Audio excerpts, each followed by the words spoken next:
Please note this was an unclassified military document, one which was filled with more errors than I have ever seen. I did my best to correct as many as I could. Weather modification. The very words conjure up an image of quackery, shamanism, and trickery. Attempts to control or alter the weather are almost as old as civilization itself. Ranging from the incantations of ancient priests, through the famous rain dances of North American Indians, to modern computer-supported experimentation and modeling. Yet, in spite of this long history, the credibility of these techniques has always remained rather low, due principally to the inherent problem of verifying results. However, while many obstacles remain to be overcome, considerable technological and scientific progress in weather modification has been made since the Second World War, to the point where it deserves serious consideration, especially in light of the potentially catastrophic consequences of its use. Any examination of weather modification requires a careful definition of the subject, since it is conceivably such a far-reaching technology that it tends to transcend many traditional scientific boundaries. For instance, there is the issue of intent. It has become increasingly obvious that mankind's activities have begun to significantly alter the ecological balance of the Earth's environment. Such phenomena as acid rain, the controversial greenhouse effect, the depletion of the ozone layer, the destruction of tropical rainforests, and desertification have come to the forefront of national and international environmental agenda. While there can be no doubt about the seriousness of these problems, they are not the result of deliberate attempts to alter the environment. Rather, they are undesirable. -1. Secondary effects from a variety of human activities and thus cannot be considered as legitimate weather modification techniques. A distinction also needs to be made between weather modification and the larger question of environmental modification. Weather modification is essentially any artificially produced change in the composition, behavior, or dynamics of the meiosphere. 1. Environmental modification does include weather modification, but it also goes on to encompass some rather strange and horrific ideas. Among others, these include earthquake, TR1 tsunami, tidal wave generation, and ice cap melting. There has even been a truly bizarre proposal to alter the electrical properties of the atmosphere over a region in order to interfere with the functioning of the human brain and thereby drive the affected population insane. 2. Many of these concepts are far-fetched, some are interesting, but none of them belong in any serious discussion of weather modification. Similarly, environmental terrorism, such as Saddam Hussein's actions in Kuwait during the Gulf War, cannot be viewed as a legitimate form of weather modification. While the Iraqi actions did have serious climatological effects, it is not at all clear that these effects constituted the main objective, so there is a question of intent. Furthermore, the effects were more in the category of destructive pollution than environmental modification, per se. Even within the topic of true weather modification, there is a considerable diversity of issues, not the least of which is the dichotomy formed by military and civilian interests. Civilian programs are predominantly agriculturally oriented, while the military tends to be more interested in using weather for hostile purposes. While each group may use similar techniques and suffer the same problems of practicality and effect, the military purposes raise -2. Some thorny ethical questions which must also be considered. With the foregoing in mind, the focus of this paper will be on the dexpert use of weather modification techniques by the military. The discussion will concentrate on the practicality and morality of weather warfare, with the aim of demonstrating that military weather modification may be technically feasible, but some of its forms may be difficult to justify on grounds of practicality and ethics. The potential. The first question that must be answered in examining the military use of weather modification is whether such techniques have any military utility. This question is very easily answered in the affirmative. Even the local manipulation of smaller weather systems holds great promise for the disruption of an enemy's operations at critical junctures. Perhaps the fog of war could someday become more than just a descriptive allusion to battlefield confusion. Indeed, when one considers the crucial role that weather has played in many battles, it is clear that the ability to modify the weather would provide a tremendous advantage to any force possessing even a rudimentary capability. Examples of the weather influencing the outcome of a battle range from Washington's crossing of the Delaware under cover of a snowstorm, to the winter snows halting both Napoleon's and Hitler's invasions of Russia. The air campaign of the recent Gulf War was also hampered in its early days by an unexpected and unusual amount of foul weather. -3. p. Reflecting on the importance of weather to the Normandy invasion of World War II. General Eisenhower wrote, "It was a tense period made even worse by the fact that the one thing that could give us this disastrous setback was entirely outside our control." Some soldier once said, "The weather is always neutral." Nothing could be more untrue. Bad weather is obviously the enemy of the side that wants to launch projects requiring good weather, or the side possessing the greatest assets such as strong air forces which depend on good weather for effective operations. If really bad weather should endure permanently, the Nazis would need nothing else to defend the Normandy coast. Even with the great advances in warfighting technology since those days, the weather remains a key component of success, especially for air power. The aid that bad weather might have provided the Nazis could also have been invaluable to Saddam Hussein in the Gulf War. Many of the weapons that were so effective at devastating the military infrastructure of Iraq depended on visual acquisition. Laser designators, electro-optical smart bombs, and TOW missiles are all subject to considerable operational degradation due to obscurations and restrictions to visibility. 4 This military potential of weather modification was even explicitly recognized in 1957, when the President's Advisory Committee on Weather Control, which included such scientific luminaries as Edward Teller, issued a report in which they warned that weather control could become a more important weapon than the atomic bomb. 5 As one probes deeper into this question of weather modification for military purposes, it becomes evident that the techniques and methods fall into two broad categories of meteorological interventions, defensive techniques and offensive techniques. Another way to look at it would be to classify the techniques as involving either the suppression or the intensification of adverse weather. -4 More specifically, suppression weather modification is the use of palliative techniques in order to protect facilities and equipment from damage, as well as to facilitate operations that would otherwise be constrained by the weather.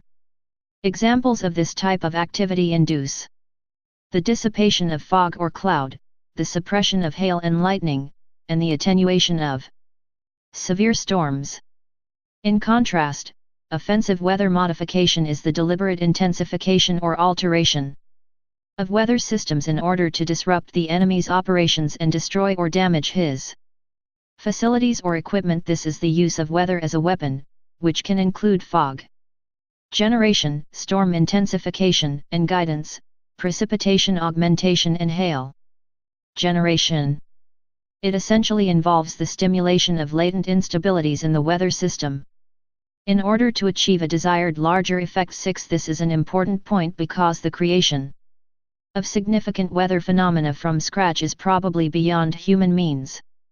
According to Edward Lorenz, a professor of meteorology at MIT, legitimate weather creation would require that the effects exceed natural variations.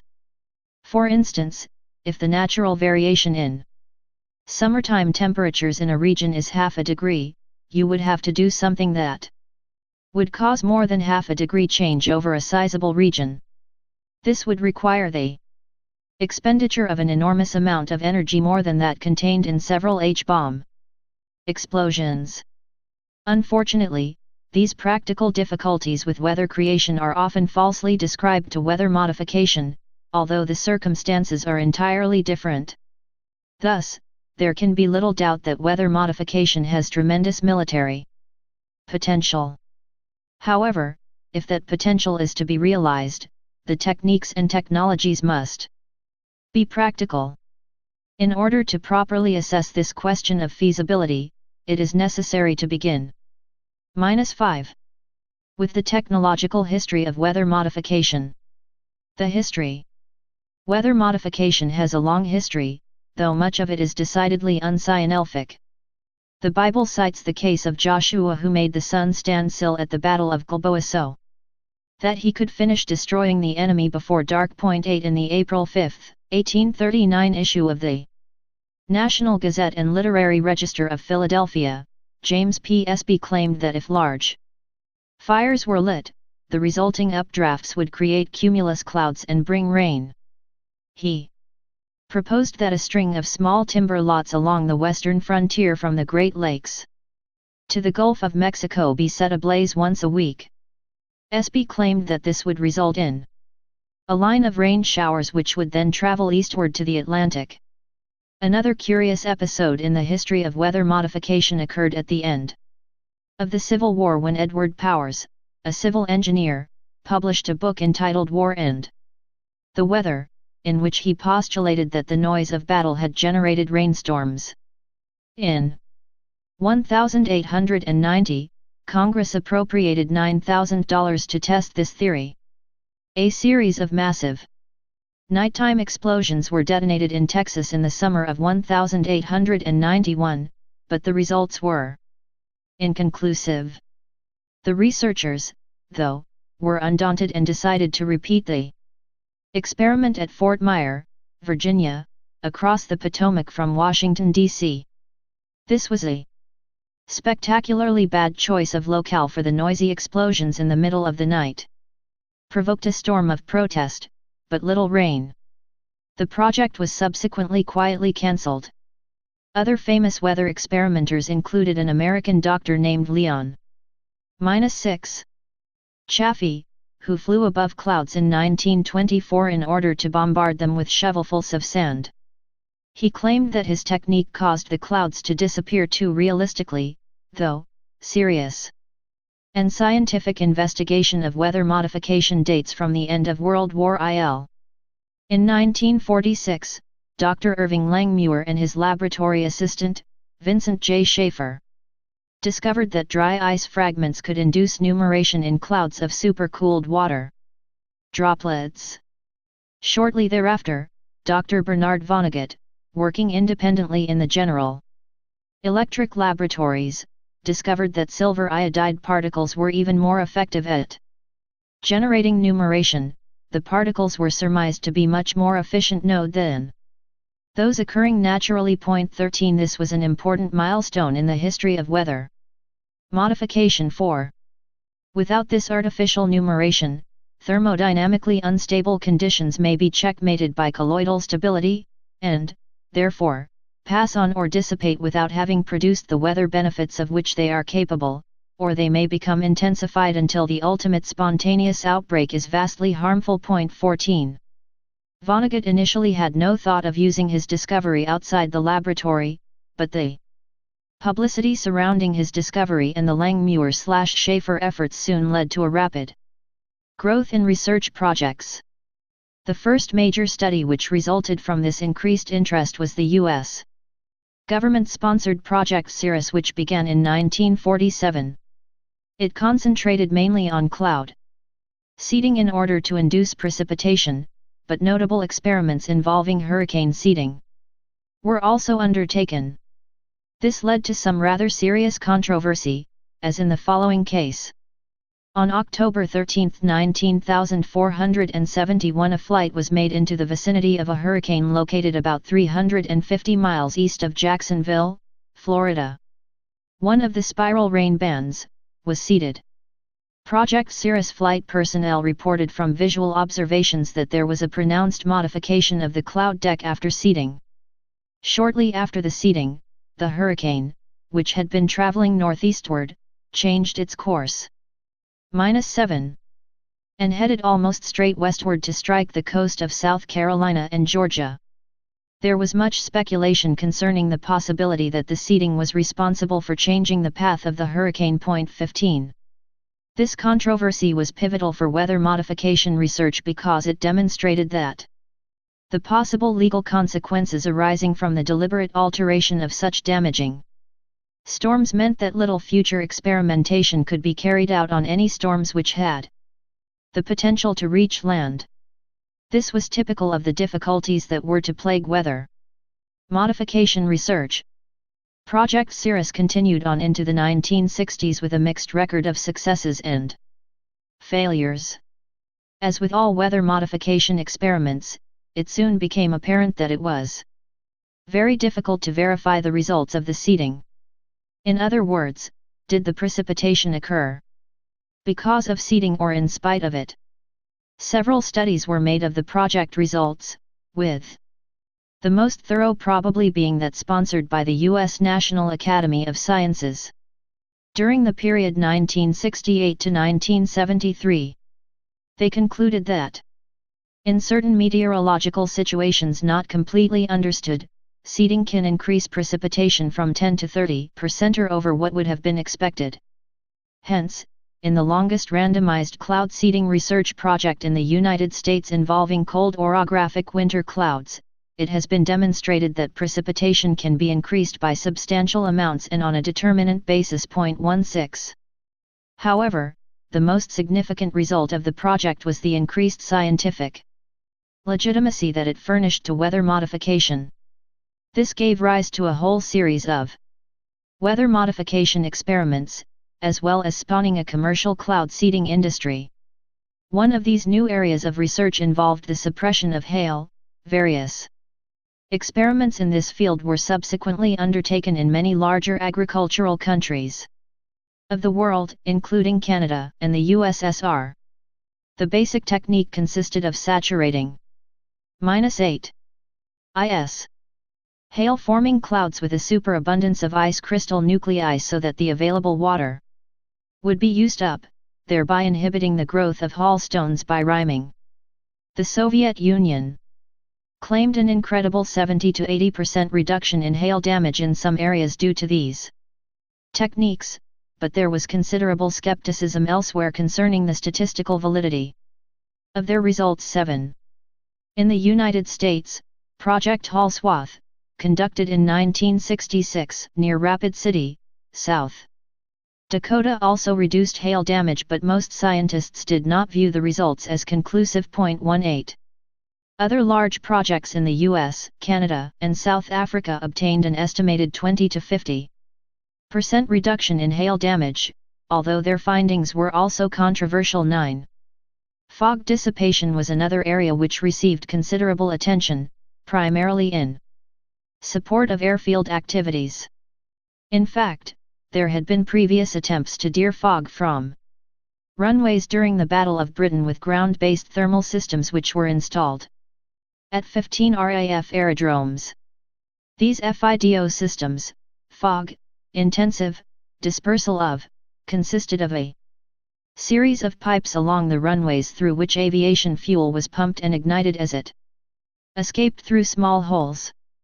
Despite some technical problems, the FIDO system was credited with assisting the landings of over 2,500 aircraft by the end of the war. 20. After the war, most of the fog research concentrated on two main areas: the dissipation of cold fog using hygroscopic seeding techniques and the dispersion of warm fog through artificial warming. Several projects were funded by the U.S. military, most of the succeeded in dispersing fog to some degree. The most difficult problems remained the cost of such systems, as well as the dispersion of advection fog which is associated with a moving air mass and thus tends to fill any tiered area with more fog. -9. One of the more significant warm fog projects was the installation of the Turboclair system at Orly Airport near Paris in 1970. This system consisted of a series of jet engines installed in underground chambers along the upwind side of the runway.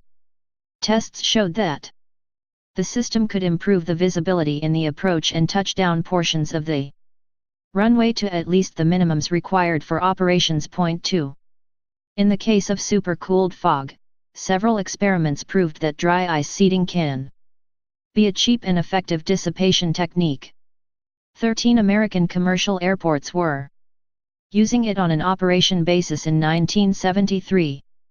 The U.S. Air Force has conducted successful cold fog dispersion trials with a ground-based liquid propane dispensing system. Point 23. Another project which aimed to alter the weather began in 1952 under the sponsorship of the U.S. Forestry Service. This was Project Skyver, which sought to prevent lightning from igniting forest fires. The basic principle was to try to cause artificial corona discharges between numerous tiny conductors introduced into the storm and thereby harmlessly dissipate its electrical potential. Various agents were used, including silver iodide, dry ice crystals, and chaff. In comparing the results from 10 storms that were seeded against a control group of 18 unseeded storms, there appeared to be a 75% reduction in lightning strikes in the modified storms. Point 2. This was judged to be statistically significant, although the experiments were not strictly randomized. Space does not permit a discussion of many of the numerous other experiments in the history of weather modification, but one project stands out as probably the most famous undertaking and certainly the most germane to this paper. This was the cloud seeding operations carried out by the U.S. military CER Southeast Asia from 1968 to 1972 with the -10 S.A. objective of inhibiting the logistical operations of the North Vietnamese along the Ho Chi Minh Trail. The operation came to be known by a variety of code names: Popeye, Intermediary, Compatriot, and Derpol. It was highly classified at the time and known only to the President, a few high-ranking military officers, and the assigned aircrew. We had come a long way since Mark Twain. Something was being done about the weather, but nobody was talking about it. Most of the precipitation enhancement missions were flown out of Udon, Thailand. With WC-130S and RF-4CS at the freezing level, at approximately 18,000 feel, a total of 2,602 sorties were flown over the 5-year span of the operation, and 47,409 canisters of seeding agents were dispersed into clouds. When the details of this operation began to surface in the early 1970s, it not only caused a political storm but also provoked considerable controversy as to the efficacy of the program. Much of the criticism was based on the classic weather modification problem: verification of results. However, Defense Intelligence Agency officials estimated that rainfall had been increased up to 30% over certain areas, although their findings were likely somewhat biased. It is also unclear whether the rain had any appreciable effect on the movement of enemy supplies. Nonetheless, in 1972, North Vietnam experienced a series of torrential rainstorms that continued well into the normal dry season. Roads and dikes were washed away and an estimated 10% of the rice crop was destroyed. The U.S. Air Force has also carried out several precipitation enhancement projects for beneficial purposes, with the largest operation being Project Grommet I in the Philippines in 1969. Other American military drought mitigation operations have been conducted in -11 Panama, Portugal, and Okinawa. 26. It is therefore evident that weather modification has a long and colorful history, but considerable doubts remain as to its effusiveness. Still, although the technology is in its infancy, enough legitimate research has been accomplished to allow some reasonable speculation on the feasibility of weather modification for military purposes. The feasibility research itself is one of the biggest problems associated with the provision of a definitive judgment on the effectiveness of weather modification. Early experiments were characterized by a haphazard approach to statistical analysis which tended to reduce both the internal and external validity of their findings. The basic problem has always been whether the observed changes in the weather were due to an intentional intervention or merely the result of natural fluctuations. 29. Much of this confusion can be traced to an imperfect understanding of the weather processes involved. However, this problem is not insurmountable. Statistical methods designed to compensate for some of these difficulties have been developed in conjunction with the design and analysis of comparative experiments in biological and agriculture research in which large and only partially controllable variability is present. 3. Weather modification experiments have also benefited from increasing knowledge of the physical properties of clouds and their natural variability. 31. Moreover, recent progress in computer technology has improved the computational resolution of numerical atmospheric models. 12. Thereby enhancing their usefulness for weather modification research. 32. For instance, a very active weather modification program in North Dakota, in operation since 1961, has used tracer chemicals with new high-speed analyzers to track the progress of silver iodide seeding in a cloud. The results have provided some interesting insights into which are the best clouds to seed, as well as when and where to do the seeding. 33. Another experiment in Texas, headed by cloud physicist W. Lum Woodley, used sophisticated computer programs which analyzed weather radar imagery in order to provide definitive evidence of the effects of seeding. His results indicated that seeded clouds produced more than twice as much rain as their unseeded counterparts. 3-4 Still, in spite of this impressive progress in weather modification research, some fundamental climatic processes remain poorly understood, such as the transfer of heat to and from the oceans and how that heat is moved to different parts of the globe by ocean air currents. Another problem, perhaps even more intractable than the operational validity of these experiments, is the contentious issue of legal liability. Weather modification experiments can be developed in the laboratory and simulated to some extent on computers, but, in the end, they must be attempted in the atmosphere. The problem then arises of unintentional civil damage from weather systems which had been subject to modification experiments, whether or not those efforts were effective. Imagine, for instance, if it was revealed that a government agency had been experimenting with Hurricane Andrew before it struck the Florida coast in 1992. Any government agency would have a tough time surviving a controversy of that magnitude, especially given the possibility of billions of dollars in compensatory and punitive damage awards. 13. A less hypothetical example occurred in 1972 in Rapid City, South Dakota. Project Skywatch, under the sponsorship of the Bureau of the Interior, seeded some clouds north of the city with over 500 pounds of new dating salt.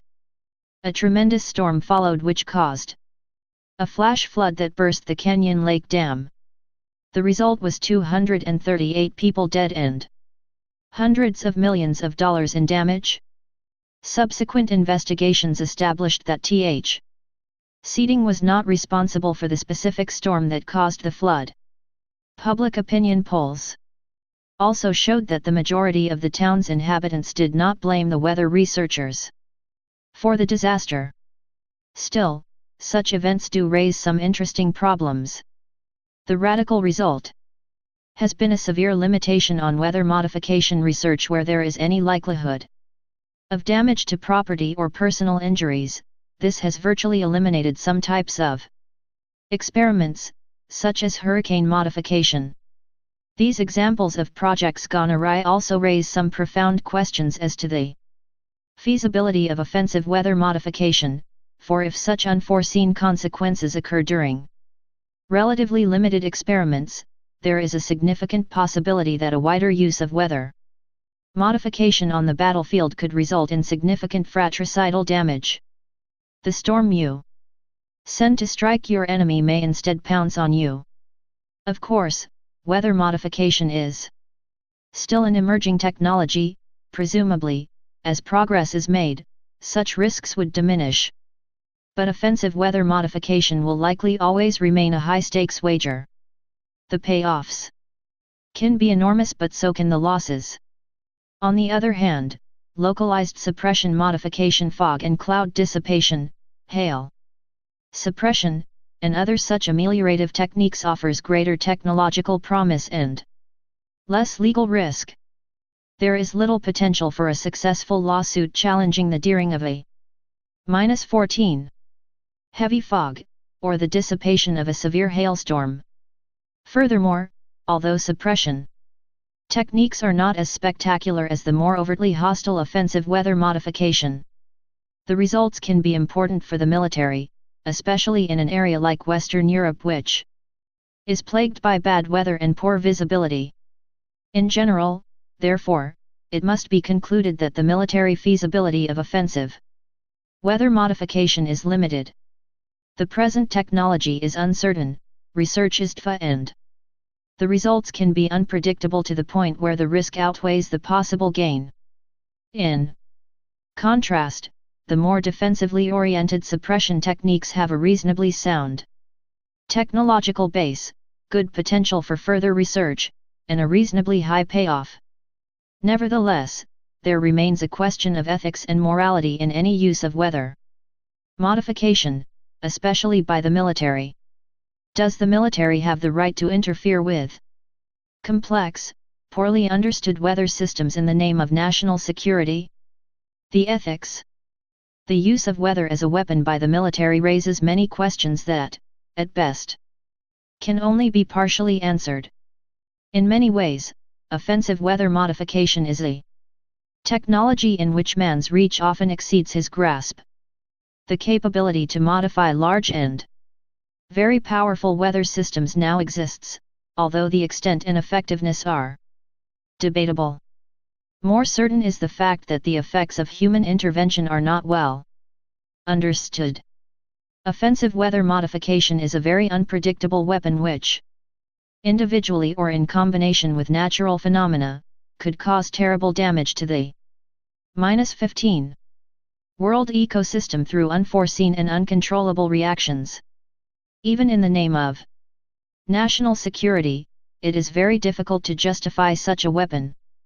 Offensive weather modification poses another thorny ethical problem in that it would be difficult to determine responsibility for changes in the weather.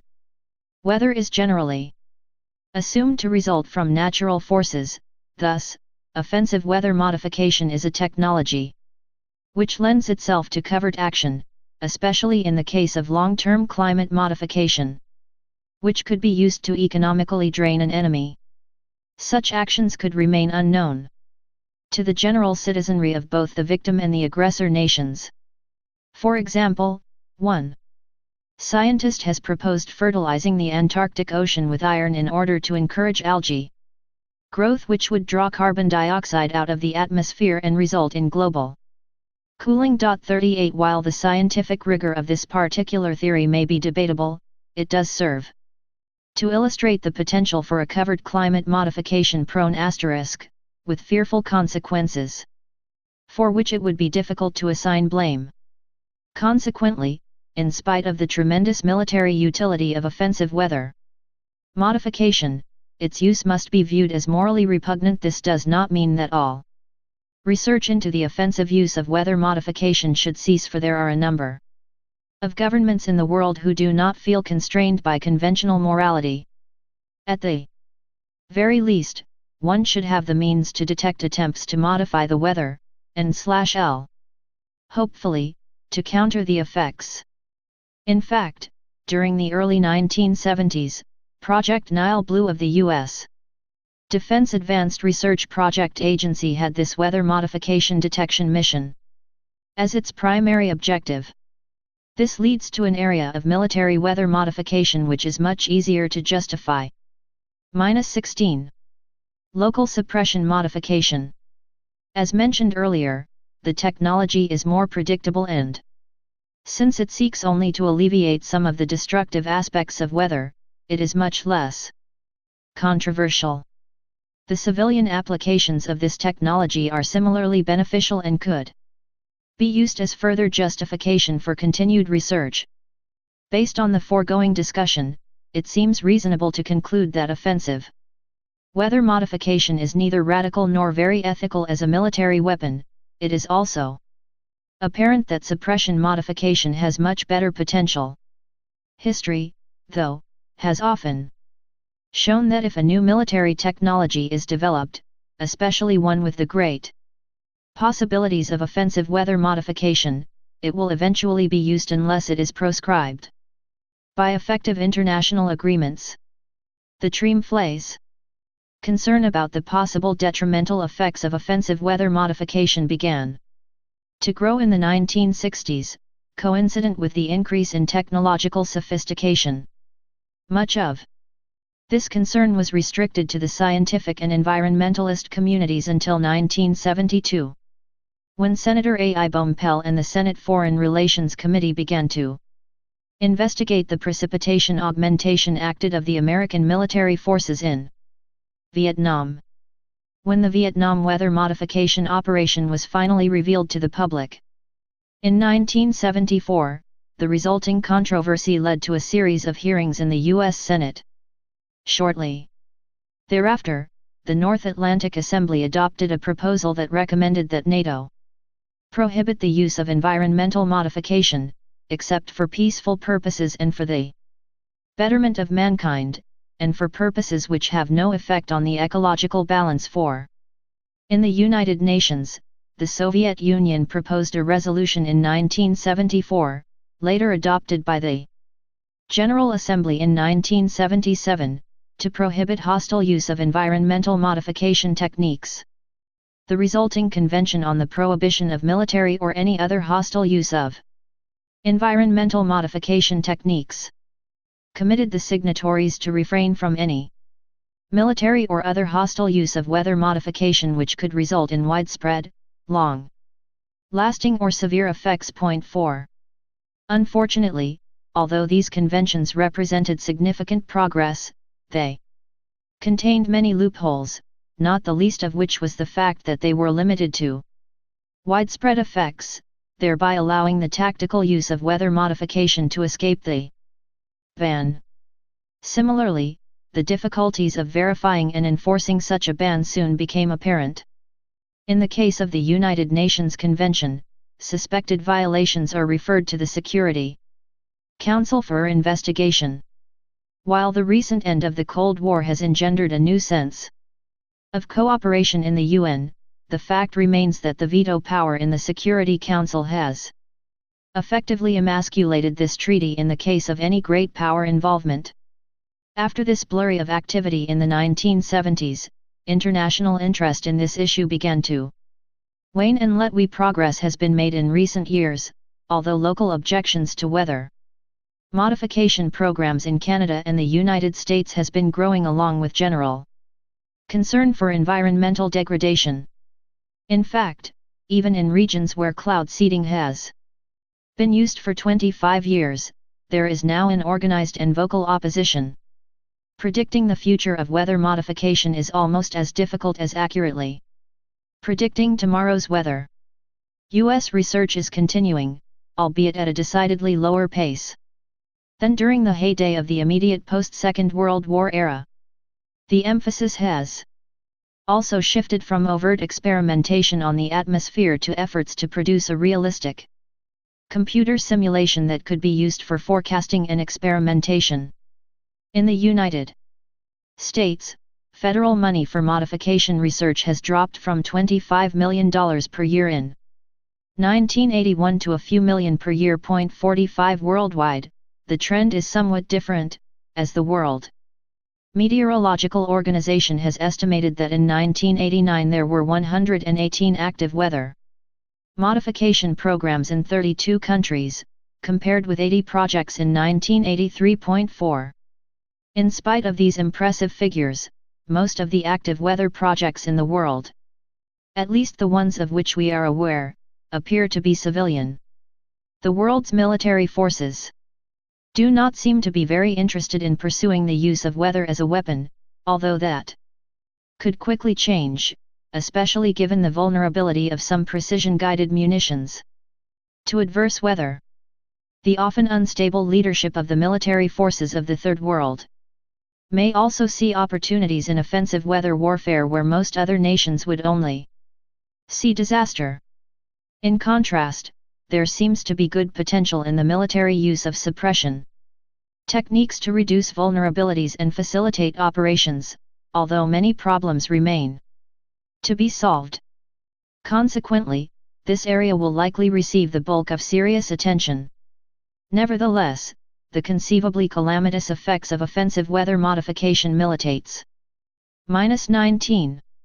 Against a complete abandonment of research in this field, if only to be able to detect hostile meddling.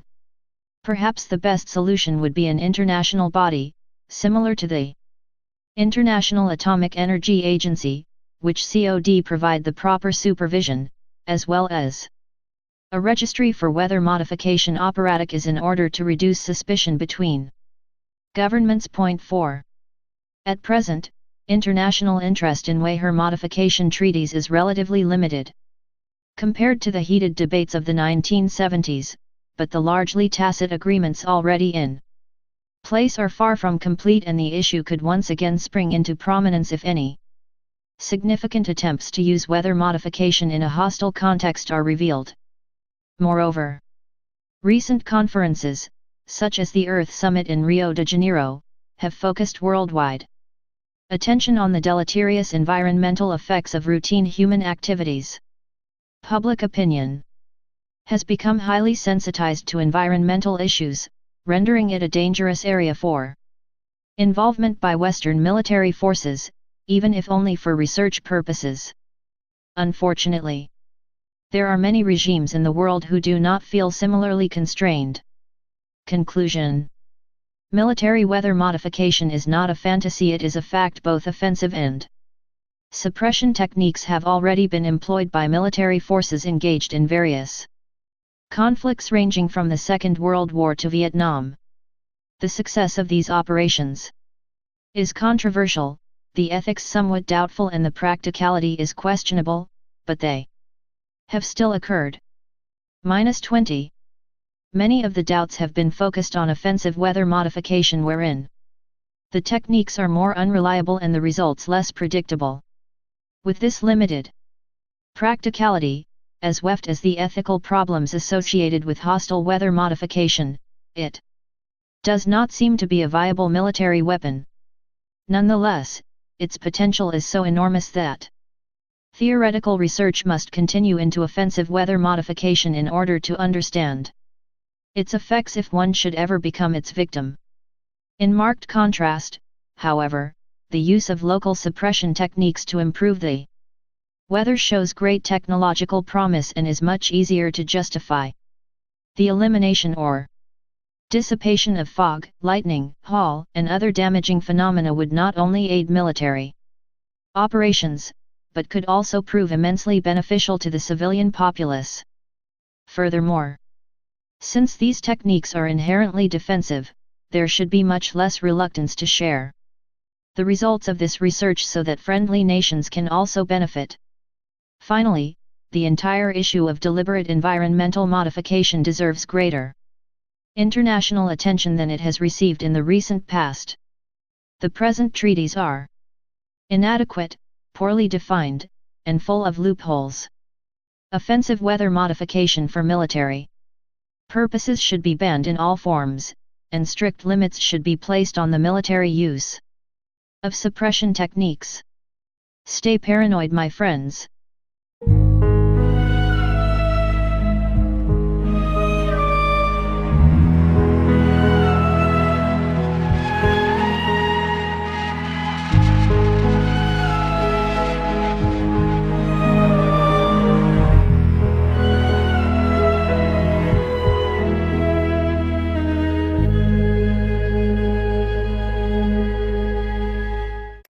the main objective, so there is a question of intent. Furthermore, the effects were more in the category of destructive pollution than environmental modification, per se.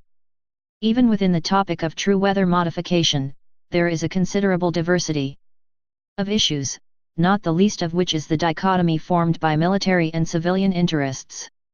Civilian programs are predominantly agriculturally oriented, while the military tends to be more interested in using weather for hostile purposes.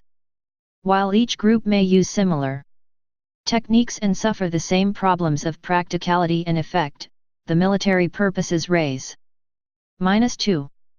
Some thorny ethical questions which must also be considered. With the foregoing in mind, the focus of this paper will be on the Dexpert use of weather modification techniques by the military. The discussion will also goes on to encompass some rather strange and horrific ideas. Among others, these include earthquake, TR1 Gehring, tsunami, tidal wave generation, and ice cap melting. There has even been a truly bizarre proposal to alter the electrical properties of the atmosphere over a region in order to interfere with the functioning of the human brain and thereby drive the affected population insane. Too many of these concepts are far-fetched, some are interesting, but none of them belong in any serious discussion of weather modification. Similarly, environmental terrorism, such as Saddam Hussein's actions in Kuwait during the Gulf War, cannot be viewed as a legitimate form of weather modification. While the Iraqi actions did have serious climatological effects, it is not at all clear that these effects constituted. Despite of this long history, the credibility of these techniques has always remained rather low, due principally to the inherent problem of verifying results. However, while many obstacles remain to be overcome, considerable technological and scientific progress in weather modification has been made since the Second World War, to the point where it deserves serious consideration, especially in light of the potentially catastrophic consequences of its use. Any examination of weather modification requires a careful definition of the subject, since it is conceivably such a far-reaching technology that it tends to transcend many traditional scientific boundaries.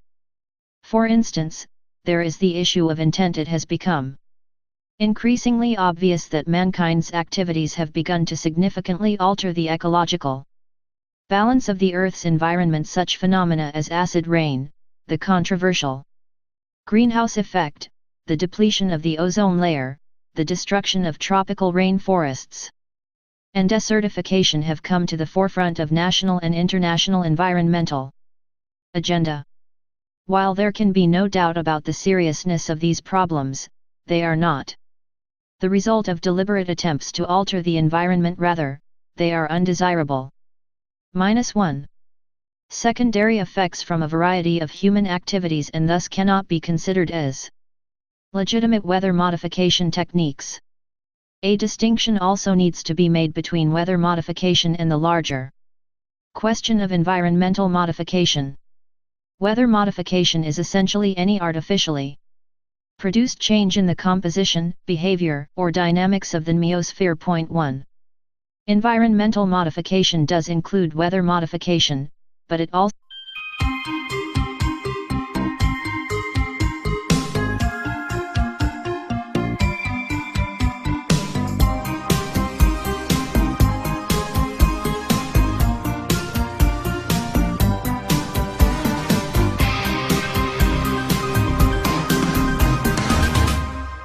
Please note this was an unclassified military document, one which was filled with more errors than I have ever seen.